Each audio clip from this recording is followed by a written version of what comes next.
Hi, this is Dr. Jenny, and I'd like to show you how to do problem 7 in the lab, in the third lab. It is like problem 1120, so chapter 11, number 20 in the textbook. So that's the one I'm going to demo today, and that way anybody that is working on question 7 in lab 3 will benefit from it. You're defining the discounted payback period. And in this restaurant, you have year zero showing the projected cash flow of 150 million, which is a negative amount. That's your outflow. And then you have 1, 2, 3, 4 years that you're going to make money. And the object is to find out, using the discounted cash flow, when you will have a payback for this piece of equipment.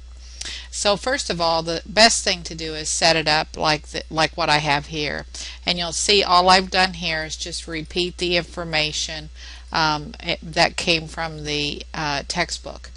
And then I use I do a couple of different ways I do this, but this is the easiest way because I want to show you how to do it like the textbook does. When it's on the year 0, when we spend the money, that's just going to pull over to the cumulative discount cash flow at 150,000 negative. And so the whole idea of payback is that as soon as it reaches 0, we can say how quickly we've paid this back. So I have my 90,000, and in my present value of cash flow, I used NPV because it's easier for me to demonstrate that, and then I can prove it. It just means net present value, and you'll see that I'm using, when I go into this formula here, the net present value shows the rate, which is the 12%.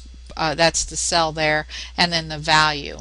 And then each time I'll go into this one now, you'll notice that it doesn't show a value for value 1, but it shows for value 2. And essentially what you do is, when you're working on this, I actually go into net present value. Let me just show you how I would do that and show you how I do this. NPV, and then it wants to know the rate, and then I put a comma, and it says value 1. Well, I'm now on value 3, so I'm going to, for value 1, I'm just going to put a comma in. Value 2, I'm going to put a comma in, and then for value 3, I'll go ahead and put the 90,000. And so that's why we have, that's how I do it. And the same thing with this one. Again, if I show you here, you'll see we've put in a value at value 4. So you could even do it through the function key.